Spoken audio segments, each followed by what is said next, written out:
Good morning, everybody. This morning, we're going to take a look at one of the questions from topic 4 homework in ALEKS. The question is about completing a few rows of an amortization table. To buy his new townhouse, Ivan is taking out a $163,000 mortgage loan for 30 years at 3.4% annual interest. His monthly payment for this loan is $722.87. Fill in a few rows. It says the blanks in the amortization table. Assume each month is 1/12 of the year. Round your answers to the nearest cent. All right, everybody. The first thing you want to do is when you come to this question, you want to enter the information in the green cells. Okay, all those need to be entered in from the table. All right, so once I've entered all those in from the question, right, I am now ready to go to the next portion, which is completing the amortization table. So first of all, notice here when I click on the first cell, the beginning balance comes directly from cell C23.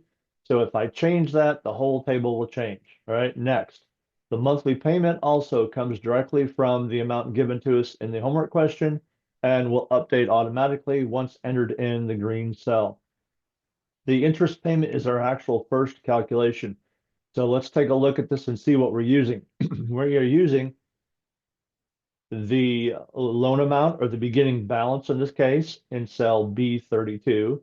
We're multiplying it times the APR in cell C22, and then we're multiplying it by 1 divided by the payments per year in cell C24. That's because the totals, remember, each month is 1/12 of a year.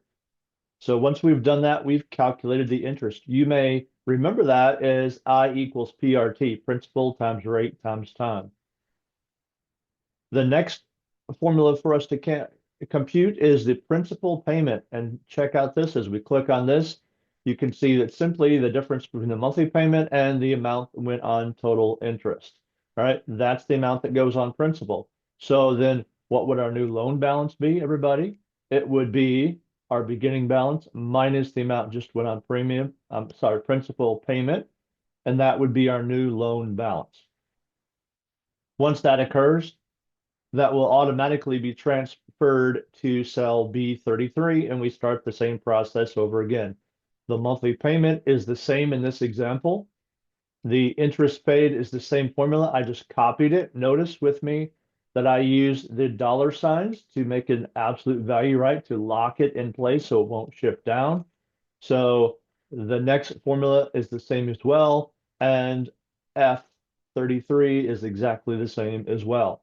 All right, now the next step comes when they jump down several rows to the 130th payment. They want us to jump way out there, okay, the 130th payment. So notice everybody, the items in blue must be entered manually. Every time you use this Excel sheet, the items in blue must be entered manually to match what's given to us in our table. Once that is done, we will then simply enter this formula. Notice it's F33, which pulled up the one I just mentioned. The payment formula is the same, pulled down from cell D26. The calculations are exactly the same. Again, once again, I just copied those, right? So make sure you write them correctly the first time, then you can copy them down the rest of the way. And that completes it, everybody. It's just that. You're going to have this Excel sheet. You can use it to help yourself answer these questions that deal with completing a few rows of an amortization table in topic 4 homework. All right, awesome. Thank you very much, guys. I will see you in class.